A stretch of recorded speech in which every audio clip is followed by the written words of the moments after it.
Welcome back to the Reflux Revolution podcast. I'm Molly Pelletier, your host, registered dietitian, reflux specialist, and the founder of FLORA Nutrition. I was looking through a lot of our client journals lately, and I noticed a pattern, and I think a lot of you might resonate with this. So one client in particular, her name is, we'll call her Sarah. She was doing everything right in terms of diet, totally following her reflux-friendly healing diet. She was taking care of her nervous system. She was going for walks after meals, managing her daytime food schedule, having, a light dinner. But every single month, like clockwork, she would have 3 or 4 days where her heartburn, her reflux, her LPR symptoms just felt like off the charts. And we looked at these days and we noticed that every single month at the same time, this flare would happen. So if you've ever felt like your digestion, your reflux is sort of having a mind of its own, and depending on the time of the month or navigating shifts of perimenopause, wondering why your gut feels different, this episode is for you.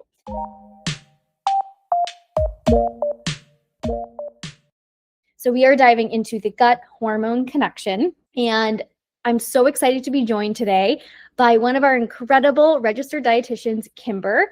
Kimber is here with me. She's a digestive health expert who helps our clients navigate complex root cause issues to do with reflux, hormones, GERD, LPR. Welcome, Kimber. Thanks for being here.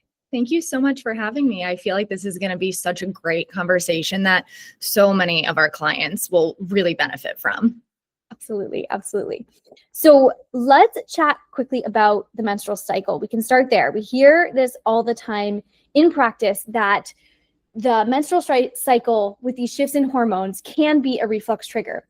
And I want to talk a little bit about why reflux tends to flare up right before the menstrual cycle. So right before your menstrual cycle, the luteal phase, which is the second half of the cycle after ovulation, progesterone peaks here. Progesterone is the relaxing hormone. It's designed to relax the uterus, prepare for a potential pregnancy, but it can also relax other smooth muscle tissues throughout the body, such as the lower esophageal sphincter. So a relaxed LES here can mean that acid can splash up, that stomach contents can move into the esophagus when we don't want them to. Another factor too is bloating. So these hormonal shifts can cause water retention and can slow gastric emptying. So food sits in the stomach longer, which increases abdominal pressure. Anything that increases abdominal pressure can be a reflux trigger. So it's kind of a double whammy. We have that looser valve, and then we also have bloating pushing things upward. Yes, definitely. It's a lot of things that kind of stack against each other in this phase.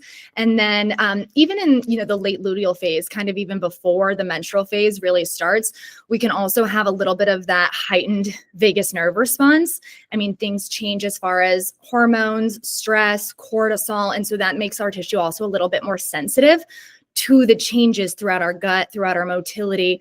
And also there can be changes in eating patterns here. Even if they're a little bit more mild, we may not notice them exactly in the moment, but based on nutrient needs. Hunger may increase. We may be eating a little later or a little quicker, a little bit more than we previously were in the other weeks out of the month. So all of this together can definitely influence symptoms throughout the luteal and the menstrual phase.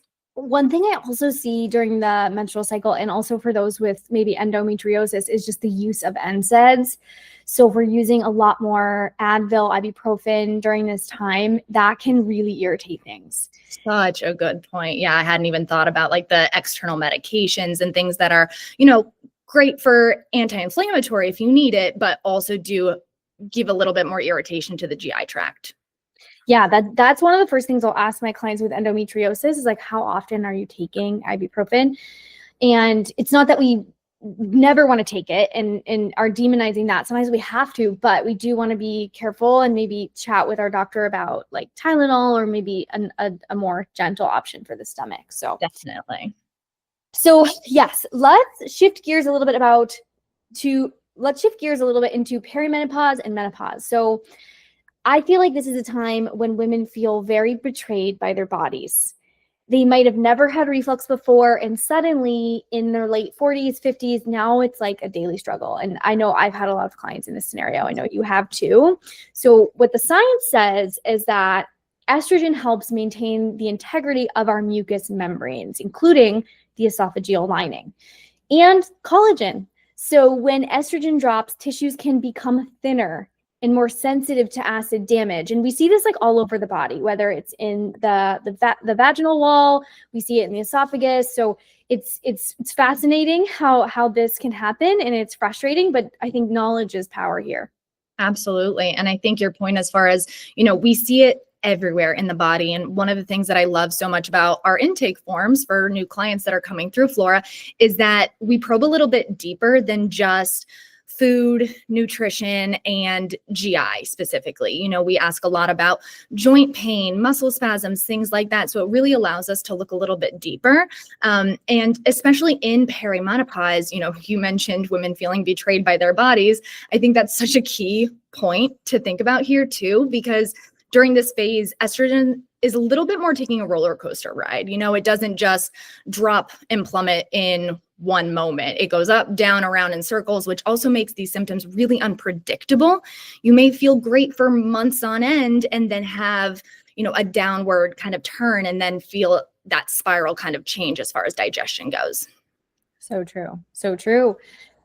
People often talk about like the menopause middle, and I hate that. I like literally hate that. But it's not just like about vanity or body image, which are also, body image is extremely important, but it also, if we are gaining visceral fat or abdominal fat, this can increase pressure on the stomach, which can mechanically force acid upwards. So this is just like, it goes back to some of the things we talk about on the FLORA app with like our, walking meditations. We have a new Pilates series coming to the app, actually. Yes, which you would love, Kimber. Yeah, as a solid core instructor, it's Mat Pilates. But we have all the FLORA fitness options to actually strengthen the core and the deep core muscles and the pelvic floor, which is all important. But we want to just keep that in mind. Another big part, another contributing factor, not just hormones, that could be impacting the sort of weight gain scenario, also cortisol, which is a hormone, but not necessarily like a female hormone that we associate a lot with menopause. But cortisol can be impacting a woman going through menopause because menopause is a really big stressor on the body, and higher cortisol can deplete stomach acid or sometimes increase stomach acid depending on the person. It also can contribute to cravings and appetite regulation. So managing stress in menopause is huge. Absolutely. And I think another big thing to think about here is sleep quality. I mean, I think that's even from like a young age, one of the first things that I remember hearing about people going through menopause is like hot flashes, temperature dysregulation, sleep disruptions. And that obviously can change the way that your digestive enzymes are produced and then the way that your gut-brain connection responds. And, we've talked a lot about the lower esophageal sphincter, but also like the vaginal wall, the pelvic floor, joint pain, muscle aches. There can also be these changes in the loss of muscle tone, throughout the gallbladder, throughout the duodenum. And so there can be reflux that's happening that's not just heartburn specific. So we can kind of see this systemically. For sure. That's such a good point. Yeah. So now that we've established the why, and that it's not just in your head, it's hormones, it's cortisol, it's so many factors, I want to emphasize some pragmatic tools. So at FLORA, we are all about what we can do to improve things. And there are so many tools that can really help people in these situations. So what are some strategies that we often use with our clients during these specific windows? Yeah, absolutely. I think tracking or trying to monitor your cycle is one big thing that can be really beneficial in a lot of cases. And now this is really situation dependent because not everybody has a really predictable or really regular cycle. I also think there is a lot of noise in social media about cycle syncing and how this aesthetic look of, week 1, you should only be doing this. Week 2, you should only be doing this. But if we take a step back and we kind of just look at like a baseline definition of cycle syncing, it's just adjusting your lifestyle to kind of meet your body where it's at in a given week. So even if it's just you reflecting on your own experience and saying, okay, maybe I just need to go to bed a little bit earlier. Maybe I just need to aim for a little bit more gentle nutrition. It doesn't need to look like you're totally rewiring your life week to week. We want to maintain consistency as much as possible, but little tweaks can be really beneficial, especially if you know there are specific triggers or even specific symptoms that you tend to experience first during these phases.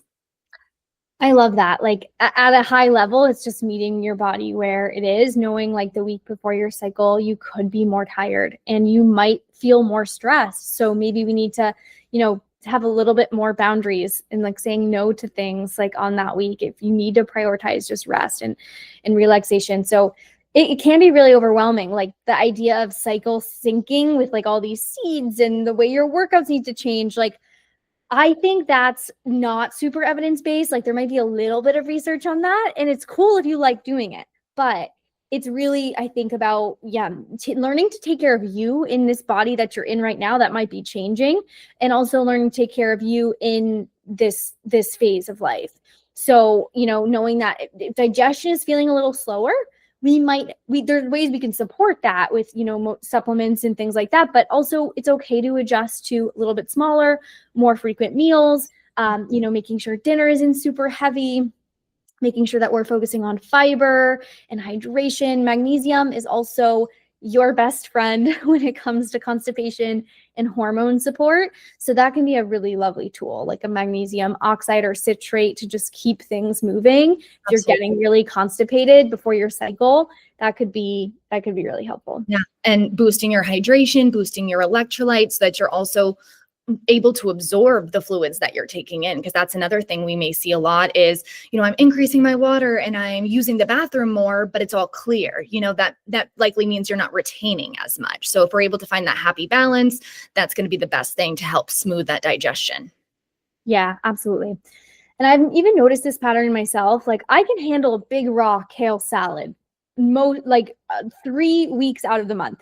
But for some reason on my cycle, a massive portion of raw vegetables, it can really, really hurt my stomach. So just knowing that, like if you've seen that pattern, if you're, going through different hormonal shifts, like maybe we try to do more cooked vegetables, more soluble fiber during that week of your cycle. Absolutely. More like gentle things and, avoiding really extreme hot, cold kind of temperature fluids, but like a soothing warm beverage can also be soothing, feel good from cramps, from digestion, all kind of standpoints here. Oh, I love that. That's such a good idea. When it comes to menopause, perimenopause, a lot of people tend to get worried about like soy and phytoestrogens. And based on the current research, it's actually shown to be helpful incorporating ground flaxseed, organic tofu. These are types of phytoestrogen that can actually mimic estrogen and help buffer hormonal drops. Yes. And this is something that when I used to work in a cancer institute, we were myth busting so often because I think a lot of the studies that have previously done, a lot of it was like really processed soy forms and really, high concentrated amounts, rat studies. So not necessarily human randomized control trials, but also if we're thinking about more whole food sources of soy, also like flax seeds, beans, lentils, if you tolerate those more, higher fiber foods, those can also be more gentle phytoestrogens. Love that idea. The cruciferous veggies, we definitely want to keep those in. Calcium rich foods, because we're often thinking about bone health when it comes to menopause. Yes. So thinking, almonds, yogurt, dark leafy greens, all of those can serve a really dual purpose. Absolutely. And I think especially in like perimenopause, menopause, talking about exercise too, because of that quote unquote menopause middle, I feel like this is where some people tend to really ramp up the intensity. They start going like to 4 a.m. boot camps, but your body actually may need a more gentle approach. Sometimes these high intense exercise formats don't support you and can actually lead to a little bit higher cortisol, a little bit more of that weight gain. Really good point. Really good point. Before we wrap up, let's do a quick little rapid fire segment. What is your favorite tea for menopause or hormone support? Ooh, chamomile would definitely be one of the recommendations here. Soothing, helps with motility, but it's also not as harsh as like a peppermint tea. Ginger can also be really great if you tolerate it, but the warm beverages in the FLORA app, I feel like the chamomile, the turmeric, because that's anti-inflammatory, again, depending your tolerance, and also the carob hot chocolate that we have can also be really great for your cravings during that phase. Love the carob hot chocolate and the carob bliss bites. Yeah, those are perfect for chocolate cravings if you're not in something other than chocolate, if you're avoiding that for reflux. So awesome. Awesome. And then what is one thing you wish every woman knew about hormones and gut health? So one thing to really consider here is, kind of like what we were talking about when we mentioned cycle syncing. Your body ebbs and flows. Kind of ride the wave, meet your body where it's at. The more you're able to look at your unique patterns, your unique triggers, the better you're able to adjust. But it doesn't have to fit in a box. It doesn't have to look like this very strict, regimented type of approach here. Amazing. Amazing. This episode, I hope it was helpful. I hope it validated some of the things that our listeners are going through, whether it's a monthly cycle, flare, or a new era of menopause. Your body is going through lots of changes and you don't have to suffer through these hormonal windows. There's so much to support you. So I hope you learned something in this episode.